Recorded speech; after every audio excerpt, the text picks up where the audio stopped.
যারা যাকাত দিবে না তাদের কি শাস্তি? الذين يكنزون الذهب والفضة ولا ينفقونها في سبيل الله الذين يكنزون الذهب والفضة যারা স্বর্ণ এবং রূপাকে গচ্ছিত রাখে ولا ينفقونها في سبيل الله আল্লাহর রাস্তায় এই স্বর্ণ এবং রূপা থেকে যাকাত দেয় না, হিসাব করে যাকাত প্রদান করে না, তাদের কি শাস্তি? ইয়াউমা ইউমা আলাইহা ফি নারি জাহান্নাম ফাতুওয়া বিহা জিবাহুহুম ওয়া জুনুবুহুম ওয়া যুহুরুহুম হাযা মা কানাতুম লিআনফুসিকুম ফাদূকু মা কুনতুম তাকনিজুন। আল্লাহু আকবার। ইয়াউমা ইউমা আলাইহা ফি নারি জাহান্নাম, ওই মালকে জাহান্নামের আগুনে জ্বালানো হবে, জ্বালানো হবে।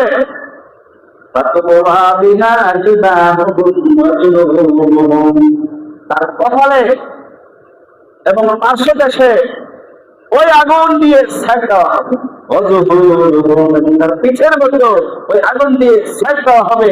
এই শাস্তি সে পেতেই থাকবে। হাযা মা কানাতুম লিআনফুসিকুম, তবে আগুন বলা হবে এটা হচ্ছে তোমার ওই সম্পদ, যে সম্পদ তুমি গচ্ছিত রেখেছিলে, যাকাত প্রদান করো নাই, এটা এই সম্পদ তোমাকে শাস্তি দিচ্ছে।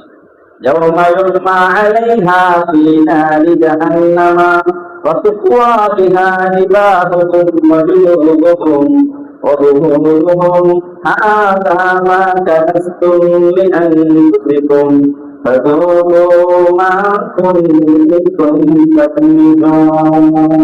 ফাদূকু আস্বাদন করো, চাকো, অনুধাবন করো, মা কুনতুম তাকনিজুন, যে সম্পদ তুমি গচ্ছিত রেখেছিলে, এই সম্পদের শাস্তি সম্পদ নিজেই তোমাকে শাস্তি দিচ্ছে।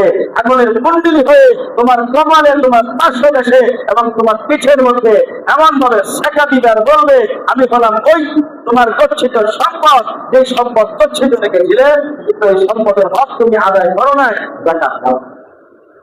হাদিস পাকের মধ্যে এসেছে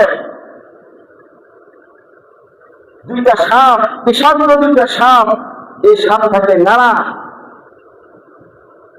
এই দুইটা বিষাক্ত সাপ তার গলার মধ্যে পেঁচানো হবে, আর এই দুইটা সাপ দুই চোয়ালের মধ্যে, দুই গালের মধ্যে দংশন করবে আর বলবে, আমি তোমার ওই গচ্ছিত সম্পদ, যে সম্পদ থেকে তুমি যাকাত দাও না, এখন এই তোমার নিজের সম্পদের শাস্তি তুমি ভোগ করো।